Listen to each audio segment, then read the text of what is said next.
జయశంకర్ భూపాలపల్లి జిల్లా కాటార మండలం ధనవాడ గ్రామంలో ప్రభుత్వం ప్రవేశపెట్టిన 6 గ్యారెంటీల దరఖాస్తు స్వీకరణ కార్యక్రమంలో ముఖ్య అతిథిగా ఆయన పాల్గొన్నారు.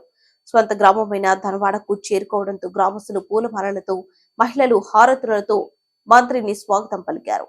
గ్రామస్తులతో మాట్లాడి సమస్యలు అడిగి తెలుసుకున్నారు.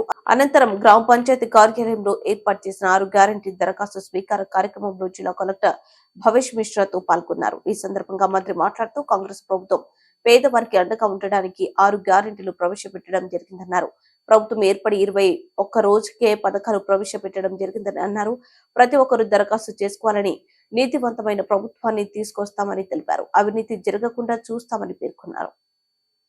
సంబంధించి మరి 21 రోజు ఈరోజు ప్రభుత్వం ఏర్పాటై ఈ 21 రోజుల్లో మా మహిళా సోదరిమణులందరి ముఖాల్లో చిరునవ్వు చూడాలని 9వ తారీఖు నాడు ఉచిత బస్సు మహిళా సోదరిమణులందరికీ కల్పించినాం. చాలా మంది అనుకున్నారు 2 నెలలు అవుతుందో, 6 నెలలు అవుతుందో, 8 నెలలు అవుతుందో ఈ పెట్టినరు, ఈ ఎలక్షన్లు అయిపోయినాయి, కాంగ్రెస్ పార్టీ ఏం చేస్తుంది అని కొంతమంది అవాక్కులు చవాకులు కూడా పలికారు. మేము అవన్నీ కూడా పట్టించుకొని ముందు కూడా పట్టించుకోను. నేను ప్రజలకు, పేదవారికి ఎంతవరకు మేలు చేస్తున్నానో పట్టించుకుంటా. మీరందరూ కూడా చూసిండు.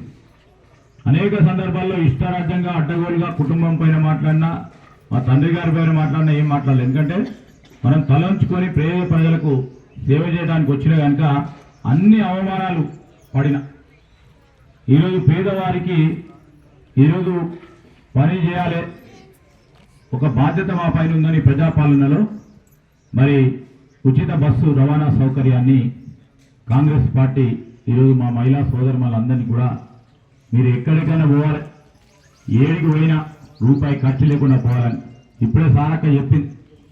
దాదాపు 2500 నుంచి 3000 ప్రతి నెల మిగులు అవుతుందంటే ఆ 3000 రూపాయలు కుటుంబ పోషణకు ఉపయోగపడే కార్యక్రమం. నిజంగానే సమస్య పరిష్కారం అయ్యేది తప్పకుండా చేస్తాం. నీతివంతమైన ప్రభుత్వాన్ని తీసుకొస్తాం. నేను విలేజ్ సెక్రటరీ గారికి చెప్తా ఉన్నా, ఇక్కడ ఉన్న ఎంఆర్ఓకి చెప్తా ఉన్నాం, ఇక్కడ ఉన్న ఎంపీడీఓ చెప్తా ఉన్నాం. మీ ఆఫీసులకు ఎవరు వచ్చినా రూపాయి ఖర్చు లేకుండా, రూపాయికి ఎవరికి ఖర్చు ఉండదు. ఆ పేదవాడు 10 సార్లు తిరగొద్దు ఆఫీసుల చుట్టూ.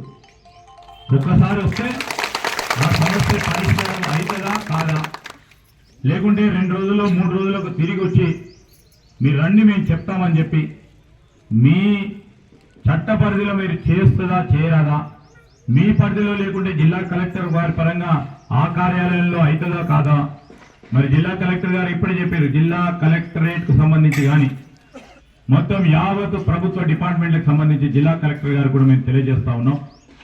అవినీతి లేకుండా ముందుకు పోయే కార్యక్రమం, కార్యాచరణ తీసుకోవాలని కూడా జిల్లా కలెక్టర్ చెప్తా ఉన్నాం. ఆలస్యం లేకుండా అయ్యే పనులను వెంటనే పూర్తి స్థాయిలో పరిష్కారం చేసే కార్యక్రమం చేయాలి.